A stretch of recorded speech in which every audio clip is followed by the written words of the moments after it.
लम्हों ने गलतियां की,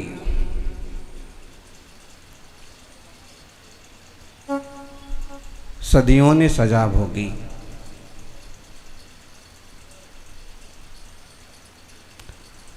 जो चुपचाप मुंह ढांक के बैठे हैं, अन्याय को सहन कर रहे हैं,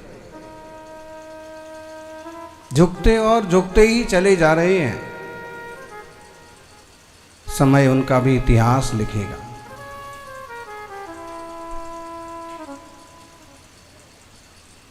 इतिहास में जो कभी हुआ था, जैन मंदिर हड़पे जाते थे, आज भी सैकड़ों मंदिर ऐसे हैं कि जैन मूर्तियां लगी हुई हैं, तीर्थंकरों के बिंब उसमें विराजमान हैं और पूजा हो रही है दूसरी पद्धतियों से, दूसरे लोगों के अधिकार में। और आज फिर उसी तरह का उपक्रम चल रहा है।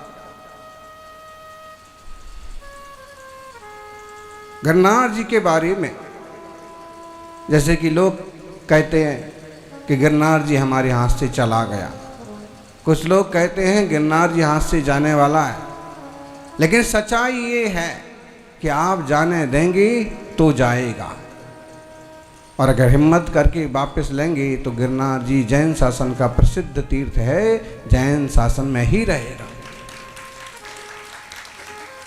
आज ना हमारे हाथ में सत्ता है, न संख्या है,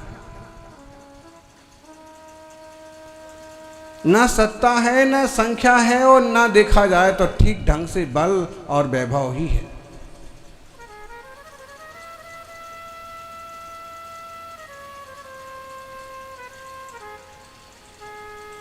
सत्ता जिनके हाथ में है वे सत्ता का खेल कर रहे हैं, और संख्या के बल जिनके हाथ में है वे वोटों के बल से खेल करते हैं, करवा लेते हैं।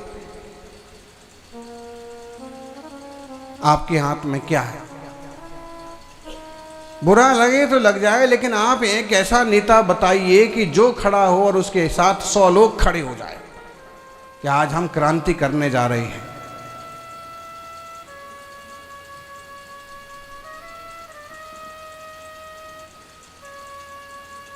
ढेर सारे अध्यक्ष अध्यक्ष अध्यक्ष, प्रधान प्रधान प्रधान, ढेरों सदस्य मिले ना मिले। अच्छा, इतने सारे ठीक है, यही कुछ करके दिखा। 3 दिन हो गए इस बात को, लेकिन अब तक कोई कहीं से कोई चूकी भी खबर आई। जब 5वीं टॉक पर सुप्रीम कोर्ट में केस चल रहा है, तो कोई सरकार घोषित कैसे कर सकती है कि अमुक टोंक है और वहाँ टोंक पर इस तरह के विकास के कार्य होंगे, और अगर उसे अमुक नाम दिया जाता है तो नेमिनाथ टोंक क्यों नहीं कहा जाता है, जो कि बरसों से इतिहास में दर्ज है। जो वो दावे करते हैं वो 150 साल से ज़्यादा पुराने नहीं हैं, और यहाँ तो 9वीं शताब्दी में, 8वीं शताब्दी में, 7वीं शताब्दी के बड़े बड़े आचार्यों ने, 2री शताब्दी के आचार्य समंत्रभद्र ने भी उसका उल्लेख किया। तो सारी इतिहास को एक तरफ रखो। एक बादशाह हुआ और उसने हमारे देश के इतिहास को आग लगाई थी, इतिहास की चीज़ों को नष्ट किया था। वो कहता था कि दुनिया में, इस देश में केवल एक नाम चलेगा, वो होगा हमारा, और ना आज उसका नाम है और ना कोई निशान है। और मुझे लगता है कि ये भी ऐसा संक्रमण का काल है कि कुछ ऐसे बादशाह हो रहे हैं।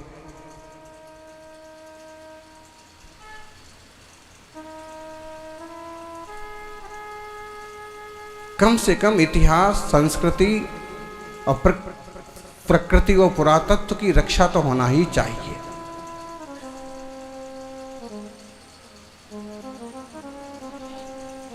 नेमिनाथ भगवान, जो कि कृष्ण के चचेरे भाई थे, गिरनार जी से मोक्ष गए, और आज सीमित स्थान जी जैन मंदिर है। बस सदियों से गिरनार पर जैन श्रावक जाते रहे हैं। नेमिनाथ भगवान के प्रद्युम्न कुमार के 5 टोंकों पर मुनिराजों के चरणों की वंदना करते रहे हैं, लेकिन ये भी केवल 25-50 साल में वहाँ तरह तरह की मूर्तियाँ रख दी गई, तरह तरह के मंदिर बना दिए गए, और आज कोई श्रावक दर्शन करने जाए तो दर्शन करना भी दुर्लभ हो गया, दुत्कार दिया जाता है।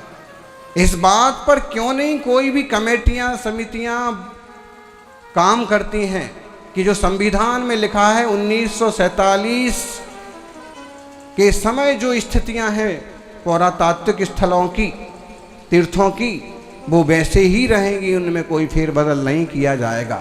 गिरनार के ऊपर केवल इसी एक मुद्दे पर क्यों नहीं बात की जाती कि जैसा 1947 में था वैसा ही गिरनार छोड़ दीजिए, बाकी सब वहाँ से हटा लीजिए। जगह जगह गेट लगा दिए, जगह जगह घर बना लिए हैं, जगह जगह ऐसो आराम के स्थान बना लिए हैं, और जहाँ कुछ नहीं था वहाँ पर भी बड़ी सारी छतरी मंडप बना करके और अनाधिकार रूप से कब्जा करके बैठे।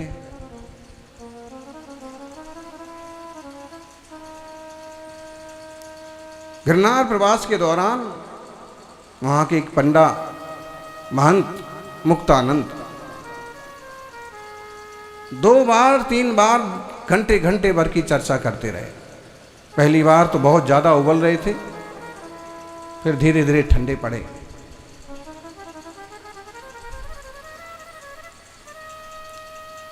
और जो सच्ची बातें थी वो बताई कि मैं जानता हूं कि नेमिनाथ भगवान की मोक्ष स्थली है, आपकी सारी बातें सही हैं, लेकिन हम इसको छोड़ेंगे नहीं।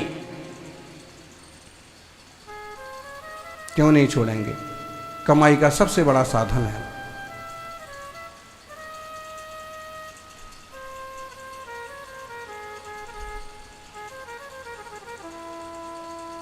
खूब अकड़ते अकड़ते ठंडे पड़े और बाद में सिर्फ अपनी गलतियां भी ढेर सारी बताई। जैन मंदिर के पीले चावल खा के ही मैं बड़ा हुआ। कहीं ना कहीं जिन लोगों को आप देते हैं ज़्यादा आसरा, उनमें ही आस्तीन के सांप भी निकल पड़ते हैं।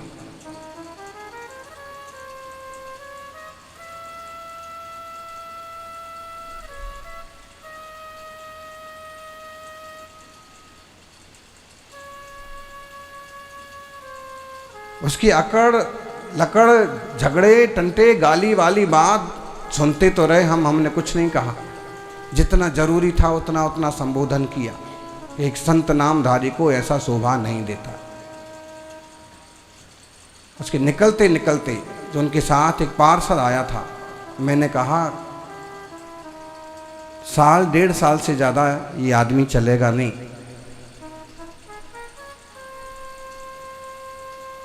अचानक से जो आया मन में वो निकल गया।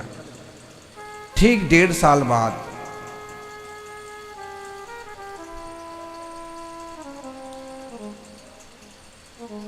अपने पांव की सड़ने से गए। तीर्थों पर संत साधुओं पर जो उपद्रव करेंगे, अनधिकार चेष्टा करेंगे, कहीं ना फल निकलेगा। आज कितने पावर में हो आप, लेकिन जिन धर्म जिन संस्कृति पर जो अत्याचार करेंगे कहीं ना कहीं उनको भुगतना पड़ेगा। लेकिन हम केवल प्रकृति और नियति को देखते हुए ना बैठे रहें। अगर कुछ आपसे किया जा सकता है तो करना भी चाहिए। प्रकृति को कर रही है। जब से घोषणा हुई है तब से वो बारिश है जूनागढ़ में, वो बारिश है गिरनार में कि 2500 जो छतरियाँ थीं, नकली मंदिर थे, रंग पोते हुए देवता थे, सब पानी में समा गए। लोगों का जीवन दुर्लभ हो गया, पशु पंछी परेशान हो गए। ये प्रकृति का प्रकोप है कि तुम गलत मत करो। जो कुछ जैसा है उसे संभाल के लेके चलो। भूपेंद्र पटेल भले अपने आप को सीमंदर स्वामी का भगत और जैन कहें, लेकिन सच्चाई ये है कि नेता किसी के नहीं होते हैं। जहां वोट बैंक होता है, नेता उनका होता है। आप अपने वोट बैंक पर क्यों नहीं ध्यान देते? आप क्यों नहीं संख्या बल पर ध्यान देते हैं? और क्यों नहीं जब ऐसे अवसर आते हैं तो ऐसा आदमी सामने लाएं कि जो कि काम आ पाए? एक तो कोई खड़ा ना होने लायक होना चाहिए आप में से। नेता के नाम पर तो 25 खड़े हो जाएंगे, मंच पूरा भर जाएगा, 100x100 का मंच नेताओं से भर जाएगा, लेकिन जरा सा चैलेंज सामने आएगा तो एक भी मंच पर नहीं दिखेगा।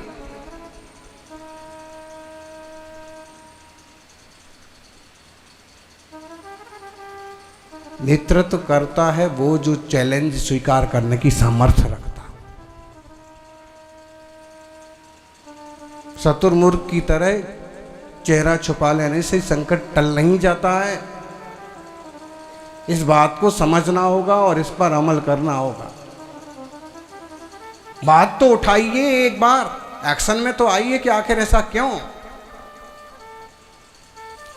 आप चाहे 114 करोड़ करो, चाहे 140 करोड़ दो, लेकिन उसमें ये स्पष्ट होना चाहिए कि तीर्थंकर नेमिनाथ की टोंक के लिए क्या उसमें प्रावधान है। जिन आलयों के लिए, जिन मंदिरों के लिए, ये बात अच्छी है कि वो कहीं ना कहीं एक नाम गिना देते हैं कि संमेश शिखर जी।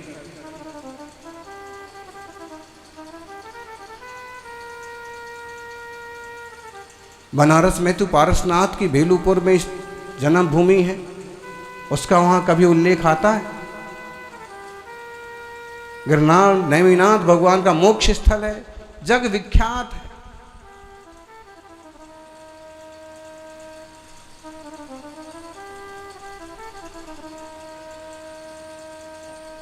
और ऐसा पवित्र तीर्थ एक तरह से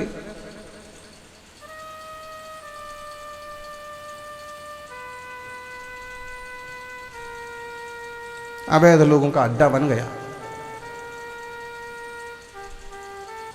और आप कल्पना कीजिए वो कितना महत्वपूर्ण है कि एक आदमी अपना संसद सदस्य का पद छोड़ करके भी वहां बैठना स्वीकार करता है।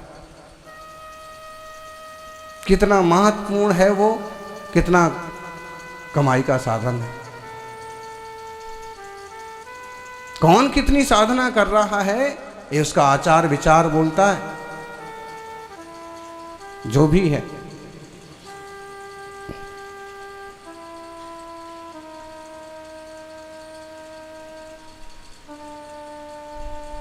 गर्भपात कराने वाली अम्माओं की कोई कमी नहीं है देश में, दुनिया में और जैन समाज में भी।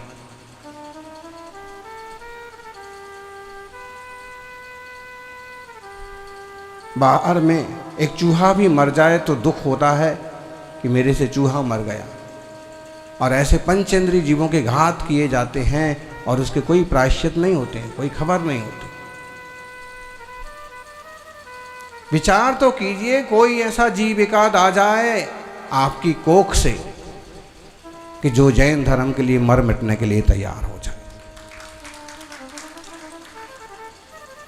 एक ही अकेला हुआ वो क्या क्या कर लेगा। वो तो बेवकूफ निकलते हैं अक्सर कर, जिद्दी, उद्दंड और विदेश भाग जाने वाले। परिवार को संभालिए, परिवार को बढ़ाइए। और आपके 2 में से 3 में से एक भी ऐसा निकल आया, आत्म ध्यान करने वाले, शांत बैठने वाले, ये साधुओं को ज़्यादा शोभा देता है। गृहस्थों में एकाध सम्राट चंद्रगुप्त की तरह भी ओजस्वी निकलना चाहिए। अकलंक के भाई निकलंक की तरह बलिदान देने की सामर्थ्य वाला कोई तो होना चाहिए।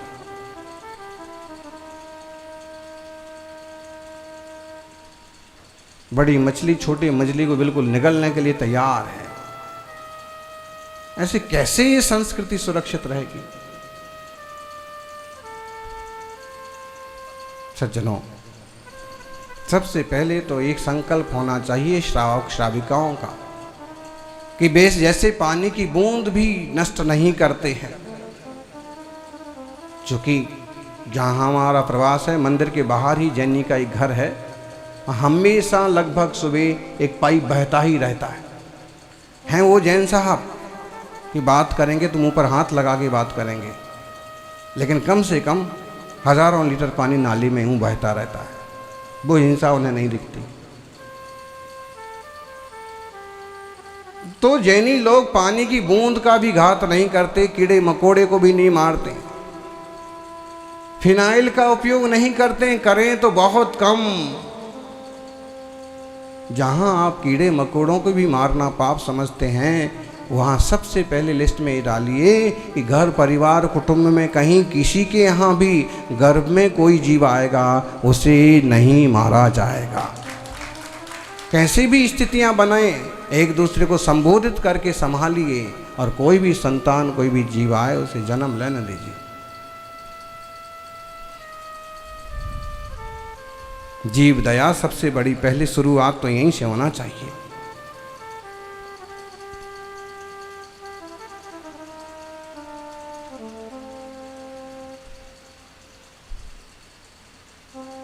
समझ नहीं पा रहे हैं क्या क्या खेल हो रहे हमारे देश में। हमारे साथ खेल हो रहा है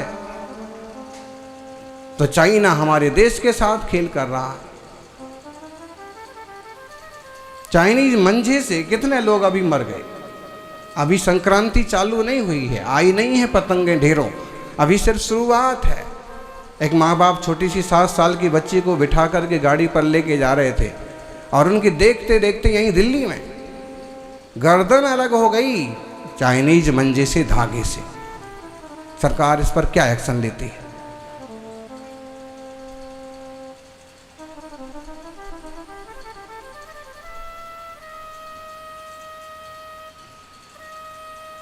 कल परसों की घटना, एक आदमी का बाइक चलाते वक्त गला कट गया चाइनीज मंजे से। इस पर क्या एक्शन होता है? ऐसे व्यापारियों पर क्या एक्शन होता है?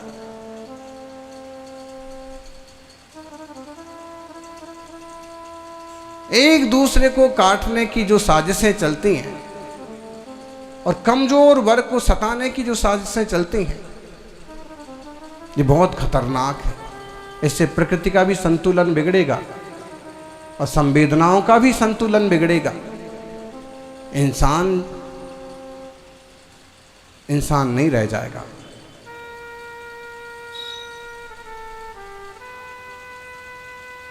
संवेदनहीनता कितनी जबरदस्त। कोई माँ अपने पेट के बच्चे को खत्म करवा डाले, बताइए। और कर्ज हो गया या कोई समस्याएं खड़ी हो गई, कोई माँ अपने बच्चों का गला दबा दे, खुद भी फांसी के फंदे पर लटक जाए। कितनी मूर्खता और कितना जबरदस्त अज्ञान पैदा हो रहा है। बात तो हो रही है शुद्ध आत्मा की, बात चल रही है आत्मा स्वरूप के ज्ञान की, ध्यान की, लेकिन व्यवहारिक स्थितियां इतनी डेंजर हैं। ऐसे में कहाँ आत्मा समय सार कहाँ सुन पाएंगे, कहाँ पचा पाएंगे। आचार्य देव कुंद गोस्वामी कहते हैं, जो पश्चदि अपाणम अबद्ध पुट्ठम अनन्यम नीदम अपदेश संत मज्जम सो पश्चदि जिन शासनम सत्तम। वो व्यक्ति समस्त जिन शासन को देखता है, जो अपने आत्मा को देखता है। कैसा है आत्मा? पर पदार्थों से अबद्ध है, अस्पष्ट है, अपने आप से अनन्य है, किसी तरह की विशेषताओं वाला नहीं, अविशेष है। और अविशेष ही सबसे विशेष है। द्रव्य श्रुत भाव श्रुत में प्रबद्ध हुआ व्यक्ति जो ऐसे अपने आत्मा को देखता है, वो समस्त जिन शासन को देखता है। बात ठीक है, आत्म स्वभाव परभाव भिन्नम मापूर्ण माद्यंत मनंत मेकम विलीन संकल्प विकल्प जालम प्रकाशयन शुद्ध मथाभ्युदेति। ऐसे कोई नहीं मना कर सकता है। और नेमिनाथ स्वामी ने भी यही साधना की थी। गिरनार के शेषावन में, सहस्त्राम वन में, 5वीं टॉप पर, और पूरे गिरनार के कण कण के ऊपर पांव रखते हुए कदम कदम उस पूरे क्षेत्र को जिनने पवित्र किया, वो नेमिनाथ भगवान।